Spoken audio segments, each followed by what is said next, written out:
আসসালামু আলাইকুম এভরিওয়ান। বাঙালির প্রাণের উৎসব পহেলা বৈশাখ। তো এই পহেলা বৈশাখ উপলক্ষে আমি কোথাও বেড়াতে যাইনি। তার একমাত্রই কারণ ছিল আমার মাস্টার্স পরীক্ষা। অবশ্য সেদিন আমাদের ছুটি ছিল, কিন্তু তার একদিন পরেই আমার যেহেতু পরীক্ষা ছিল, আর পরীক্ষায় অনেক পড়াশোনার প্যারা থাকে, এই কারণে আমি কোথাও বের হয়নি। আমার অনেক ইচ্ছে ছিল যে পাশেই রাজ্জাক পার্কে মেলা হচ্ছে 1 সপ্তাহ ব্যাপী, সেখান থেকে কিছু ফুল আর মাটির জিনিস কিনবো।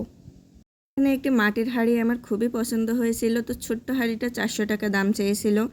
আমি হাঁড়িটা না নিয়েই চলে যাই। তো এখানে এসে দেখি ঘটি গরম মামা ঘটি গরম বিক্রি করছে।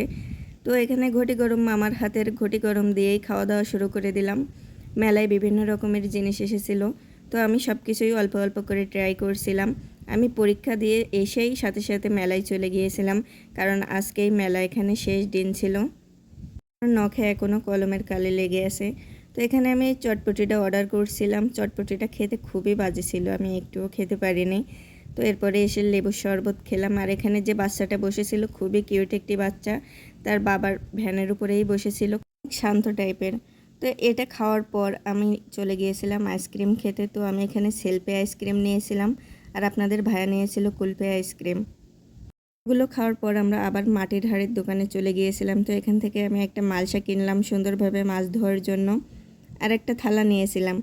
দুইটা জিনিস আপনাদের ভাইয়ের হাতে ধরিয়ে দিয়েই আমরা বাড়ির উদ্দেশ্যে রওনা দিচ্ছিলাম। তো আসার পথেই দেখি আখেরি অফার চলছে। তো এখানে অনেকগুলো ব্লেজার টাঙিয়ে রাখছিল, সবগুলো দেখেই পুরাতন পুরাতন মনে হচ্ছিল। দেখা শেষ করেই আমরা বাসায় চলে আসলাম। বাসায় রান্না করা ছিল লাউ দিয়ে চিংড়ি মাছ। বলতে যত কিছুই খায় না কেন, বাসায় এসে যখন এই এক লোকমা ভাত গালে দিচ্ছিলাম, তখনই মনে হচ্ছিল যে অমৃত খাচ্ছে।